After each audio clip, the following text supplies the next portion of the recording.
ये कहानी है एक ऐसे फैमिली की जिसके 3 सदस्य जंगल में गए हिरण के शिकार के लिए।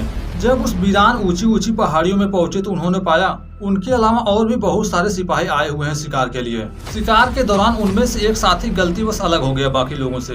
कुछ समय बाद उन्होंने पाया उनके सामने एक ग्रिजली बियर खड़ा हुआ है जो कभी भी कर सकता है उन पर अटैक। उसे जिस बात का डर था वही हुआ, भालू ने उस पर हमला कर दिया। उस दौरान उसके पास मदद के लिए ना ही उसके भाई थे ना ही पिता।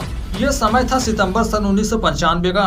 उस बंदे का नाम था Bram Schaefer. In September of 1995, the Schaefer family were on their last day of muzzleloader hunting for elk on Horseshoe Mountain in Montana. Welcome back to Scary Bear Attacks. I feel bad to this day. I'm always going to feel bad because we knew there was grizzly. I knew there was grizzly. It happened to a teenager whose family feared the worst. When hunter Bram Schaefer is attacked by a grizzly bear, Bram has to fight to get off the mountain in a violent storm. Story की शुरुआत हुई America के एक छोटे से place lake side से, जहां का रहने वाला ब्रैम शेफर 8 सितंबर 1995 को अपने पिता ब्रूस पियसाकी तथा बड़े भाई ब्राइस के साथ वहां से करीब 450 किलोमीटर दूर जाएगा कुक सिटी। ये शहर पहाड़ियों के बीच मौजूद है। इन्हीं पहाड़ियों में से एक पहाड़ी थी बियर टूथ नाम से, जो इस शहर से करीब 15 किलोमीटर दूर था। वहां जाने के लिए तीनों लोग निकल पड़े। यहाँ आए हुए हैं एल्क का शिकार करने, जो दिखती है बिल्कुल हिरण की तरह। ये हिरण की एक नस्ल ही है। शिकार के एक दिन पहले ही कुक सिटी पहुंच चुके थे। अगली सुबह पहाड़ी पर जाने के लिए निकल पड़े। वहां पहुंचते पहुंचते दोपहर हो चुका था।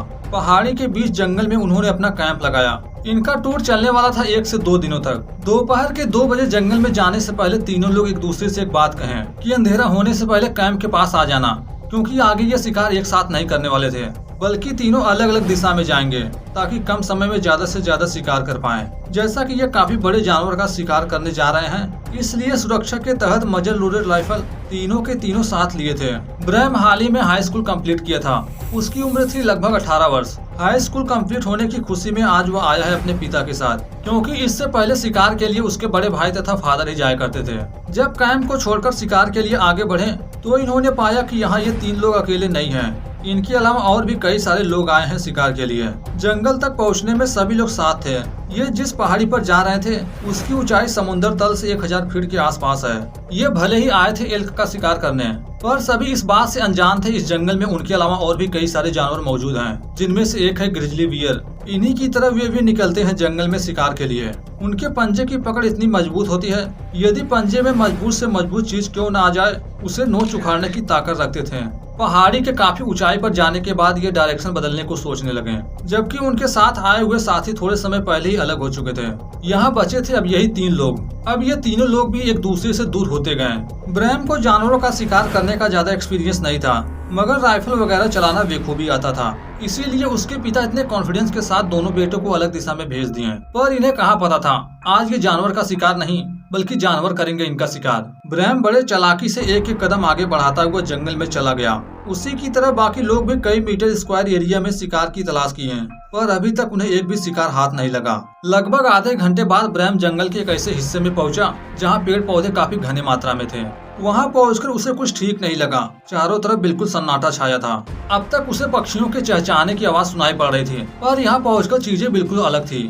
थोड़े समय बाद खतरनाक भालुओं की आवाज सुनाई पड़ी। उनकी आवाज में एक अलग ही एनर्जी थी, जैसे शिकार उनके सामने हो। था भी ऐसा ही। ब्रैम पूरे सिचुएशन को समझ पाता इससे पहले भालू उस पर हमला करने के लिए दौड़ पड़ा।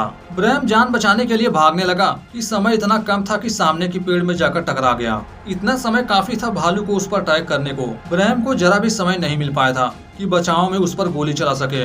इससे पहले भालू ने उसे नोचना तोड़ना शुरू कर दिया। बचने की पूरी कोशिश कर रहा था, पर उसकी कोशिश किसी काम नहीं आई। अगले कुछ ही सेकंडों में भालू ने उसे कई जगह गंभीर चोटें पहुंचाई। तब तक नहीं रुका जब तक वो खूनम खच्चर नहीं हो गया। इस बीच ब्रैम अपनी जान बचाने की काफी कोशिश की, मगर सफल नहीं हुआ। हमले के जस्ट सेकंड बाद एक पल के लिए भालू रुक गया था। उसे लगा मैं बच गया, अब ये दोबारा हमला नहीं करेगा, मगर ये पूरी तरह से कंफर्म नहीं था। हमला करने के लिए हाथ जैसे ही राइफल की तरफ किया कि पलक झपकते ही बियर ने दोबारा अटैक कर दिया। ये हमला पहले वाले से भी जोरदार था। राइफल को पकड़ लिया था पर चला नहीं पाया। इससे पहले भालू उसे घसीटकर वहां से कई फीट दूर ले गया। खाली जगह ले जाकर कंधे पर कई जगह चोट पहुंचाया, पर सबसे ज्यादा चोट उसके लेफ्ट साइड पैरों पर आई। पूरे थाई को काट डाला था। उसके जबड़े की पकड़ इतनी तेज थी कि इसका असर हड्डियों तक भी पहुंचा। दोबारा हमला करने के बाद न जाने उसका मन कैसे बदला, अधमरे हालत में ही छोड़कर वहां से जाने लगा। लेकिन ब्रैम को पता ही इतनी आसानी से जाने वाला नहीं, दोबारा मुड़कर हमला जरूर करेगा। इसलिए दोबारा से खिसककर राइफल उठाया और निशाना साध लिया उस तरफ। ब्रैम को उसे मारने का इरादा नहीं था, लेकिन जब देखा कि पेड़ के बगल से घूमकर आ रहा है उसी तरफ, तो उसने उस पर गोली चला दी। गोली एक नहीं बल्कि चलाई थी 3-3। इस समय शाम होने वाला था। समय हो रहा था 5:15। अगले 1 घंटे के अंदर ही शाम हो गया, इसलिए सभी को कैंप के पास जाने के लिए निकलना होगा। कुछ ही समय में उसके फादर तथा बड़े भाई मिले, लेकिन ब्रैम अभी तक नहीं मिला उन्हें। उस समय तक पहाड़ी के नीचे उसके आने का इंतजार किए, लेकिन जब वो नहीं आया तो वे दोनों खुद उसे ढूंढने के लिए दोबारा से ऊपर चढ़ने लगे। उसका बड़ा भाई बहुत ही नर्वस था। उसे डर था कहीं उसके साथ कुछ हो न जाए, क्योंकि उसे पता है ब्रैम आज से पहले इस तरह शिकार करने के लिए जंगल में नहीं आया था। फिलहाल अभी उसे ढूंढना जरूरी था।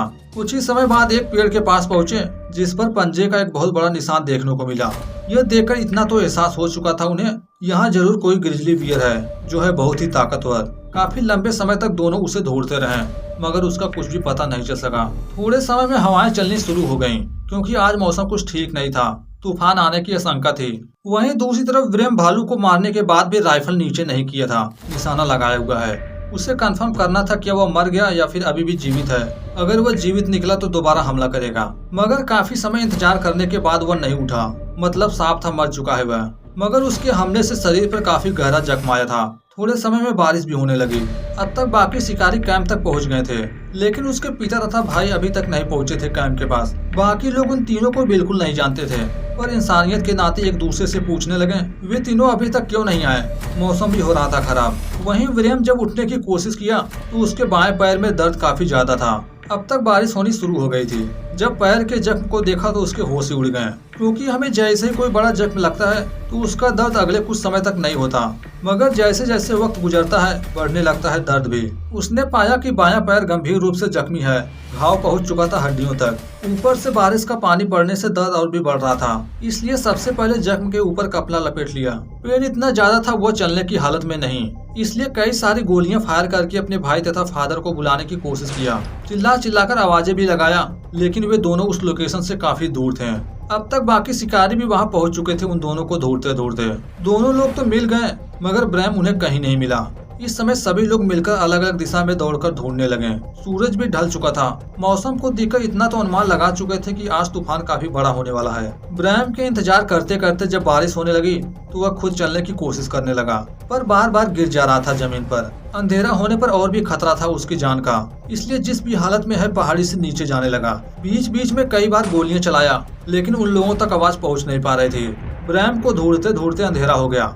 तूफान के बीच चलना चुनौतियों से भरा था। उसका भाई भी फायर करके लोकेशन बता रहा था, मगर दोनों एक दूसरे से 150 गज दूर, लगभग 136 मीटर। इतनी दूरी भी ज्यादा नहीं थी कि गोलियों की आवाज सुनाई न पड़ सके, मगर प्रॉब्लम थी बारिश। तूफान के बीच गोलियों की आवाज पड़ रही थी कमजोर।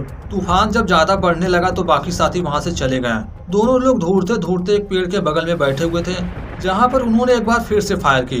अब तक ये दोनों बहुत ही करीब पहुंच चुके थे। इस बार ब्रैम ने गोली की आवाज सुन ली। अपने तरफ से भी फायर करके नीचे आने लगा। हेल्प मी कहकर आवाज लगाने लगा था। जब उन्होंने झाड़ियों की तरफ टॉर्च किया तो पाया वह जख्मी हालत में राइफल के साथ खड़ा है, बहुत ही मुश्किल से। पूरा शरीर खून से भीगा पड़ा था, कपड़े वगैरह फटे थे। उसके पिता को यकीन नहीं हो रहा था आखिर उसके साथ ये कैसे हुआ। दोनों ने उसे कंधे पर लेकर कैंप की तरफ निकल पड़े, जो कैंप था यहाँ से करीब 1 मील दूर, लगभग 1.5 किलोमीटर के आसपास। 1 घंटे बाद भी जब दोनों लोग कैंप के पास नहीं पहुँचे तो बाकी शिकारी दोबारा से उन्हें ढूंढने के लिए निकल पड़े, क्योंकि 1 घंटे बाद भी दोनों लोग रास्ते में ही थे। बारी बारी से दोनों उसे कंधे पर लेकर रास्ते को पार कर रहे थे। जब कैंप के काफी नजदीक पहुँचे तो बाकी शिकारी साथियों की मदद के लिए फायर किए। कुछ लोग कैंप के अंदर थे जिन्होंने गोली की आवाज नहीं सुनी, लेकिन कुछ लोग ऐसे थे जो बाहर थे, जो इंतजार कर रहे थे उन तीनों के आने का। उन्होंने आवाज सुन ली। आवाज सुनते ही निकल पड़े उस तरफ जिस तरफ से गोली की आवाज आई थी।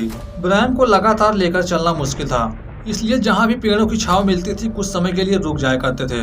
गोली चलाने के बाद पेड़ की छांव में बैठे थे कि उन्होंने देखा उनके साथी शिकारी आ रहे हैं उनकी तरफ। ये देख दोनों बहुत ही खुश हुए। उनके मदद से अब ये जल्द ही कैंप तक पहुंच जाएंगे। ब्रैम की तबीयत लगातार बिगड़ती जा रही थी। उसे इलाज की सख्त जरूरत थी। उन शिकारियों में एक हेल्थ का स्पेशलिस्ट था, जो वहीं रुककर उसके हेल्थ को चेक किया तो पाया हेल्थ लगातार बिगड़ती जा रही है। पैर के जख्म को भी देखा, घाव काफी गहरा था। वहीं पर पट्टी वगैरह बांधकर कैंप की तरफ निकल पड़े। जहां पर ब्रैम उन्हें मिला था वहां से कैंप तक पहुंचने में करीब 2 घंटे लगे थे। तुरंत बारिश से दूर कैंप में ले जाकर घाव को सुखाया गया। सुखाकर दोबारा से मलहम पट्टी की जाने लगे, क्योंकि पिछले 3 घंटे से घाव लगातार पानी में भीग रहा था। यदि नॉर्मल हाथ पांव को वैसे ही पानी में ज्यादा समय तक रखें तो स्किन फूलने लगती है। इसी कारण जख्मों में इन्फेक्शन बढ़ने का खतरा था। ऐसे सिचुएशन में लगभग 15 किलोमीटर दूर हॉस्पिटल में ब्रैम को पहुंचाना बहुत ही मुश्किल था, इसलिए उसे कैंप में ही रहने दिया गया, जबकि बाकी साथी घोड़ों पर सवार होकर अस्पताल जाने के लिए निकल पड़े। जब तक हॉस्पिटल की तरफ से कोई बचाव दल नहीं आता तब तक उन्हें ब्रैम की देखभाल करनी होगी। पर समय के साथ पैर में इन्फेक्शन बढ़ता जा रहा था। शिकारियों को 1 से 1.5 घंटे के अंदर ही हॉस्पिटल तक पहुंच जाना चाहिए था। वे लोग पहुंच भी गए थे, लेकिन खराब मौसम होने की वजह से बचाव दल वहां आने में असमर्थ था। उन्हें मौसम के साफ होने तक इंतजार करने के अलावा दूसरा कोई भी रास्ता नजर नहीं आया। सुबह जब मौसम बिल्कुल क्लियर हुआ तो 2 बचाव दल एक ही समय में वहां पहुंचे, जिनमें से एक जमीन के रास्ते थी तो दूसरी हेलीकॉप्टर से। उसे वहां से बिलिंग हॉस्पिटल ले जाया गया। हॉस्पिटल जब पहुंचा था तो उसकी कंडीशन ऐसी थी मानो जैसे मर ही गया हो, मगर इलाज के बाद वह जीवित बच गया। मगर उसके जान के घाव के लिए स्किन ग्राफ्टिंग की मदद ली गई। बाद में जब इस हादसे के बारे में उससे दोबारा सवाल किया गया तो उसने बताया, जब वह जंगल में गया था तो उसने एक भालू के बच्चे को देखा जो एल्क के डेड बॉडी को खा रहा था। वह उसके बीच गया भी नहीं था। इसके बावजूद माता ग्रिजली बियर अपने बच्चे के बचाव में उस पर अटैक कर दी। मगर हादसे कभी भी और कहीं भी हो सकते हैं, वह जमीन पर हो या आसमान में उड़ते हुए प्लेन के साथ। इस हादसे के 7 साल पहले सन 1988 में जब एक प्लेन 95 लोगों के साथ एक आइलैंड से जा रहा था दूसरे आइलैंड पर, मगर प्लेन की उड़ान से पहले एक यात्री ने प्लेन में देखा उसके सामने वाले भाग में काफी बड़ा क्रैक आया है, जिसके बारे में वो पायलट को इन्फॉर्म नहीं कर पाई और प्लेन उड़ान भर ली, जिसके बारे में बात की गई है इस वीडियो में। तब तक एंजॉय कीजिए, मिलते हैं जल्द ही। धन्यवाद।